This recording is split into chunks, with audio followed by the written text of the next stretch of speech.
A very good morning, dear students. We are back in the BBVN online classes. In our last class, 11th economics, we have discussed about the consumer equilibrium. Get a recall first. फटाफट से एक बार recall कर लें कि consumer equilibrium होता क्या है. Consumer equilibrium is a state or a condition where a consumer gets maximum level of satisfaction, wants to retain in that condition, and don't even think to change the allocation of his given income. ठीक है, consumer equilibrium की definition के बारे में अपना जिक्र अपनी पिछली क्लास में कर चुके थे. अपन ने कहा कि इक्विलिब्रियम की जो स्टडी अपने को करनी है वो कार्डिनल अप्रोच ऑर्डिनल अप्रोच में अलग अलग करनी है. जो कार्डिनल अप्रोच है उसे यूटिलिटी एनालिसिस अप्रोच भी कहा जाता है. यूटिलिटी अप्रोच में अपन ने कहा कि सिंगल कमोडिटी केस और टू कमोडिटी केस के बारे में डिस्कशन करेंगे. सिंगल कमोडिटी केस, इसके बारे में अपन अपना डिस्कशन अपनी प्रीवियस क्लास में कर चुके थे.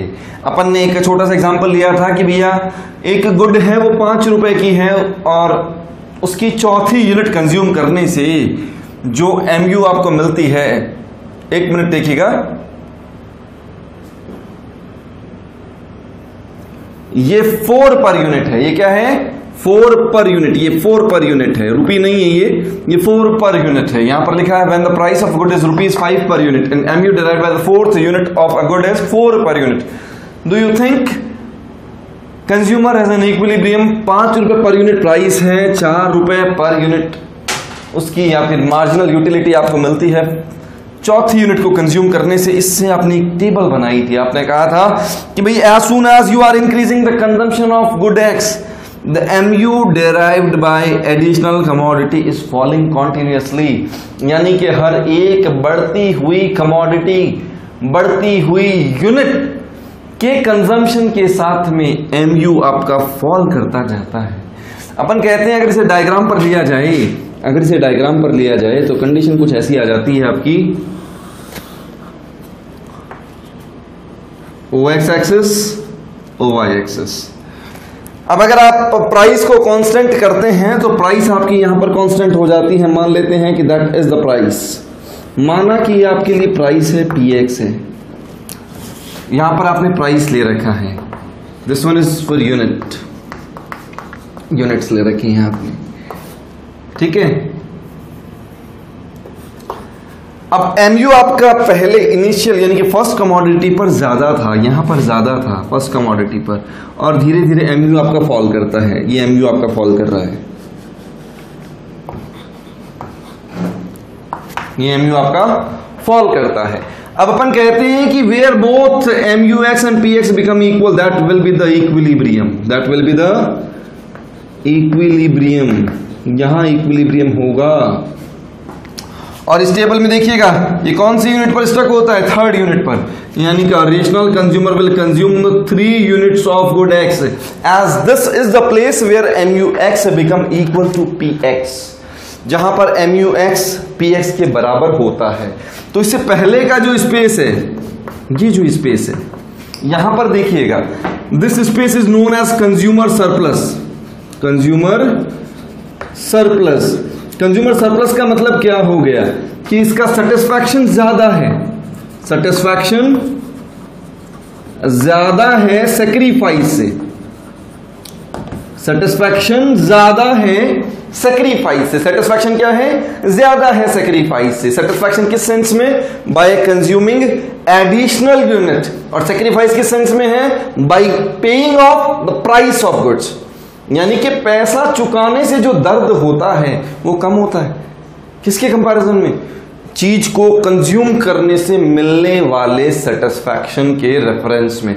यानी कि संतुष्टि ज्यादा, आपके पास में पीड़ा आपकी कम. जब आपका संतुष्टि का लेवल ज्यादा है, कंज्यूमर सेटिस्फैक्शन लेवल ज्यादा है, the situation is known as consumer surplus. And until or unless a consumer is in the state of consumer surplus, he will always think about to increase his consumption. Increase his consumption. अब ये question आता है कि by when or till when he will increase his consumption. अपने consumption को कब तक बढ़ाए? तो सीधी सी बात है, जब तक उसका सेटिस्फैक्शन उसके सेक्रीफाइस के बराबर न हो जाए, जब तक MUX PX के बराबर ना हो जाए. MUX किसके बराबर ना हो जाए, PX के बराबर ना हो जाए। सीधा सा एग्जांपल है, आप होटल में जाकर के चपाती का ऑर्डर करते हैं, चपाती का ऑर्डर करते हैं, शुरू में भूख लगी है आपको। जब भूख लगी है तो शुरुआत में जब आप पहली चपाती मंगाते हैं तो पहली चपाती के लिए अगर 20 रुपए लगते हैं, 30 रुपए लगते हैं, जो भी लगते हैं, यू विल हैव टू पे, आप चुकाएंगे उसके लिए। लेकिन जब दूसरी चपाती मंगाएंगे तो आपके दिमाग में आपको पता है कि उसकी जरूरत आपके लिए कम हो रही है, उसकी जरूरत आपके लिए कम हो रही है, लेकिन चपाती के पैसे तो कांस्टेंट है। तो वो चपाती खाने का जरिया कब तक चालू रहेगा, चपाती खाने का वो आपका जो ट्रेंड है वो कब तक चलेगा, तब तक चलेगा जब तक कि आपका पेट नहीं भर जाता है ना, पेट नहीं भर जाता या आपकी जो रिक्वायरमेंट है वो पूरी नहीं हो जाती। जब तक आपकी रिक्वायरमेंट पूरी नहीं हो जाती तब तक आप उस चपाती के लिए पैसा पे करेंगे। Once your satisfaction become equal to the sacrifice made in the form of a price paid for that chapati, एक बार आपकी संतुष्टि का स्तर उस चपाती के लिए आपने जो पैसा चुकाया है उसके लेवल के बराबर आ जाए, उसके बाद आप बोलेंगे नहीं भैया चपाती नहीं चाहिए। वो अगर चपाती दे भी दे तो आप क्या बोलेंगे, इसका पैसा कौन देगा, I'm not going to pay for this chapati because I didn't ask for it, मैंने नहीं मांगा भैया इसको। तो उस समय अपन उस एक एडिशनल चपाती का पैसा नहीं देते। क्यों नहीं देते, क्योंकि भैया हमारी जरूरत पूरी हो चुकी, उसके बाद में जरूरत पूरा होने के बाद में चपाती का पैसा नहीं दिया जाता, यानी कि उसके बाद में कंजम्पशन नहीं होता। तो क्वेश्चन को समझिएगा कि इक्विलिब्रियम की कंडीशन को अगर एक्सप्लेन करना हो, इक्विलिब्रियम की कंडीशन को एक्सप्लेन करना हो तो क्या बनेगा। अगर सिंगल कमोडिटी केस है, इक्विलिब्रियम पूछा जाए, explain the condition of equilibrium,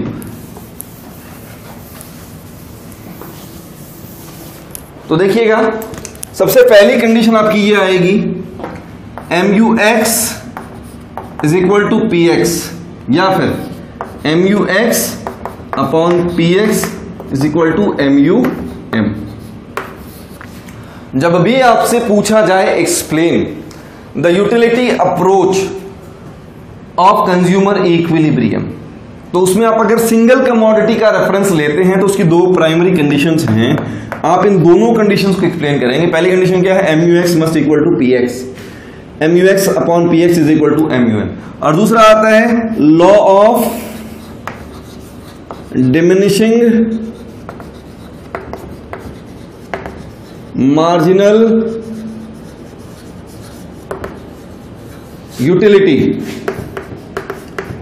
खाली नाम लिख करके नहीं छोड़ना है, एक्सप्लेन भी करना है। एक्सप्लेन कैसे करें, अब अगर पहली कंडीशन को एक्सप्लेन किया जाए, MUX become equal to PX, यानी कि marginal utility derived by good X is equal to price of good X। अगर इसे एक्सप्लेन किया जाए तो ये लिखा जाएगा consumer equilibrium will struck, consumer equilibrium will struck when marginal utility derived by good X MUX become equal to price paid for X।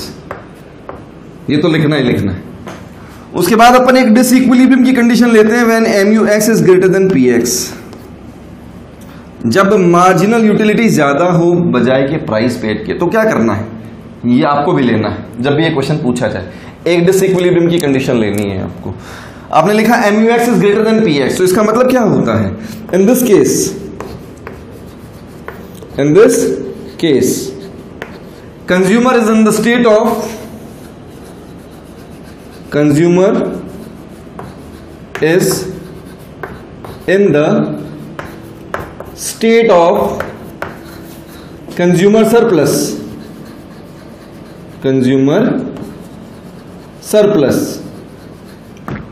ठीक है। अब कंज्यूमर सरप्लस कैसे है, the marginal utility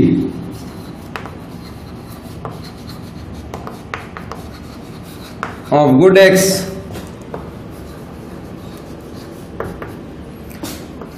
is greater than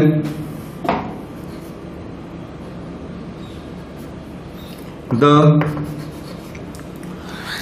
sacrifice made in the form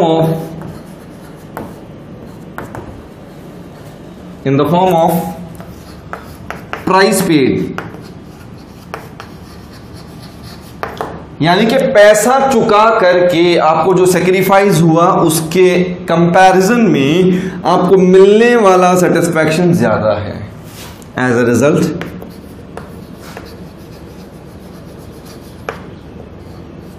consumer will increase his consumption. क्या करेगा वो?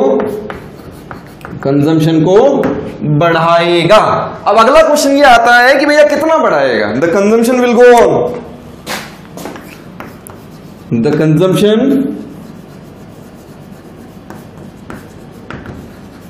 Will go on.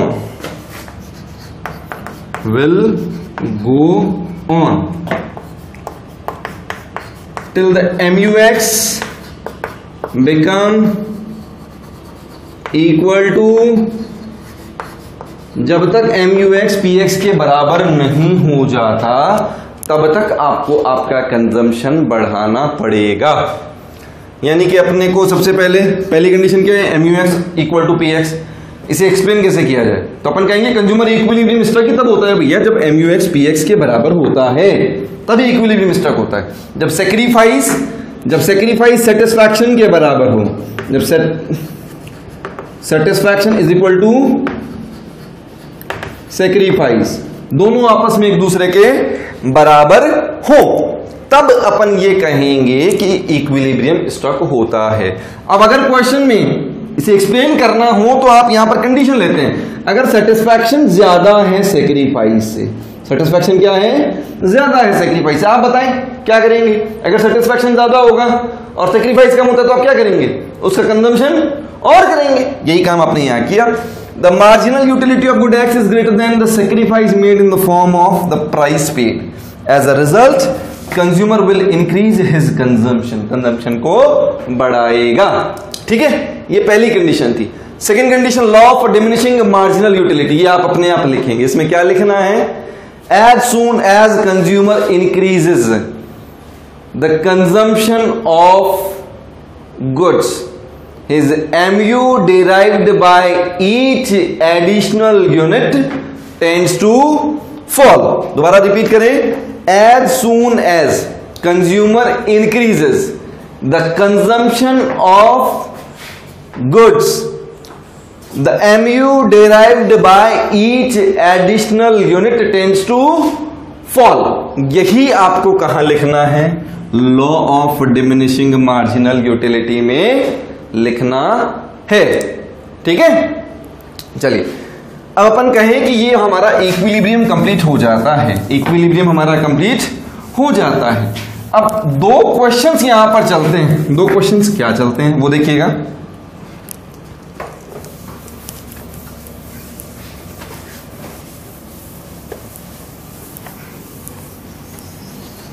दो questions क्या चलते हैं? एक ये चलता है आपका कि how would a rational consumer react when the price of good is given, और दूसरा होता है how would a rational consumer react when the price of good is not given. देखो,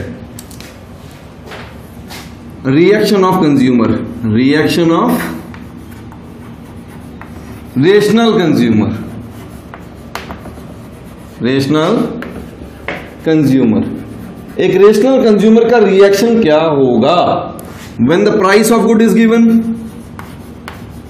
इसके बारे में चर्चा कर ही चुके हैं.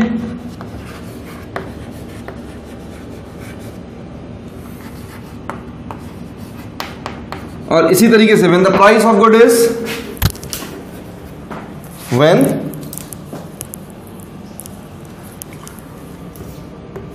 The price of good is not given. Example को आराम से समझिएगा. ये वो है कि आप होटल में जाकर के खाना खा रहे हैं. ये कंडीशन वो है जब आप शादी में जाकर के खाना खा रहे हो, दोनों में फर्क होता है ना। आप होटल में खाना खाने जाएं और एक शादी में आप खाना खाने जाएं, दोनों में फर्क होता है। यहां पैसा लग रहा है, वहां पैसा नहीं लग रहा, तो कंडीशन समझिएगा।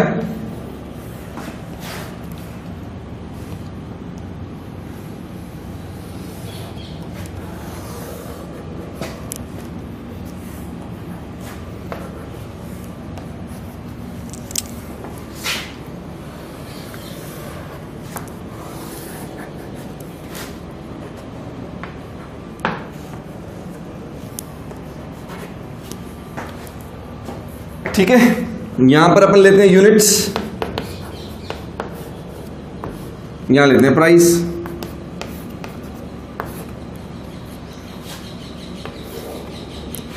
प्राइस और एमयू दोनों लेंगे।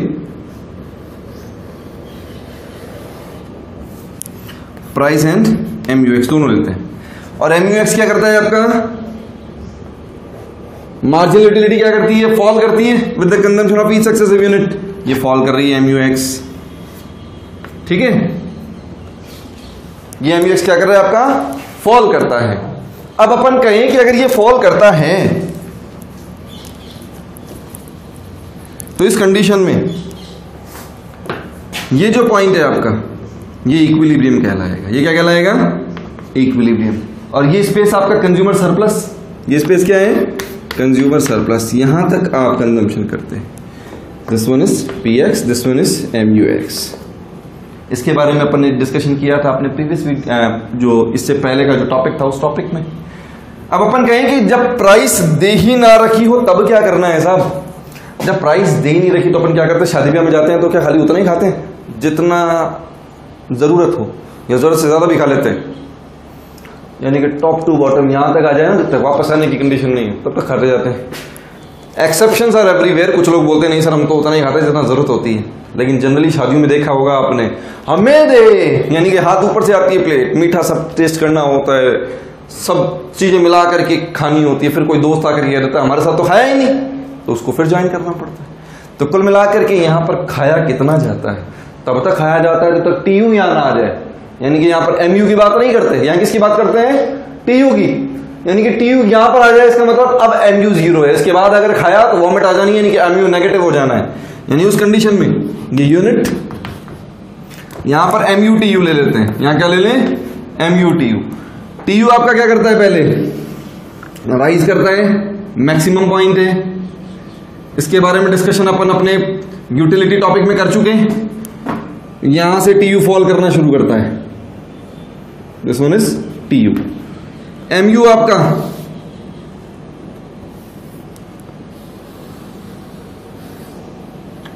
This one is MU, marginal utility of good X. यहां पर प्राइस नहीं है। जब प्राइस नहीं है तो कंजम्पशन कब तक करना है? जब तक गले तक ना बढ़ जाए। यानी कि इसके बाद अगर खाया तो वॉमिट हो जानी है। वॉमिट हो जाएगी तो सेटिस्फैक्शन नहीं होगा, डिससेटिस्फैक्शन होगा। यानी कि एमयू नेगेटिव हो जाएगा। तो दोनों में फर्क समझिएगा। How would a rational consumer react when the price of good is given? यानी कि in this case consumer equilibrium will struck when MUX become equal to PX। यानी कि कंज्यूमर इक्विलिब्रियम तक कंजम्पशन करेगा। लेकिन when the price of good is not given, अगर price दे ही नहीं रखी हो तो कंजम्पशन कितना होगा? तो याद रखिएगा पॉइंट ऑफ सैटिटी कहते हैं इसको। इसको क्या कहते हैं? पॉइंट ऑफ सैटिटी या point of saturation. Point of saturation. Point of saturation का सीधा सीधा मतलब क्या हो गया? वेयर MUX बिकम 0, जहां पर MU आपकी क्या हो जाए? 0 हो जाए। ठीक है, यहां पर हमारे पास में हमारा सिंगल कमोडिटी केस कंप्लीट होता है। आप लोगों को करना क्या है कि पहले इस लॉ को गो थ्रू करना है। In case if you are getting any queries then tell me very frankly. अगर जरूरत पड़ती है तो हम इस टॉपिक को दोबारा डिस्कस करेंगे, लेकिन अगर आप क्वेरीज नहीं पूछते हैं तो अपन आगे आने वाली अपनी क्लासेस में इसके क्वेश्चंस जो सॉल्व करेंगे, है ना, आपको इसके क्वेश्चंस दिए जाएंगे। ठीक है, थैंक यू।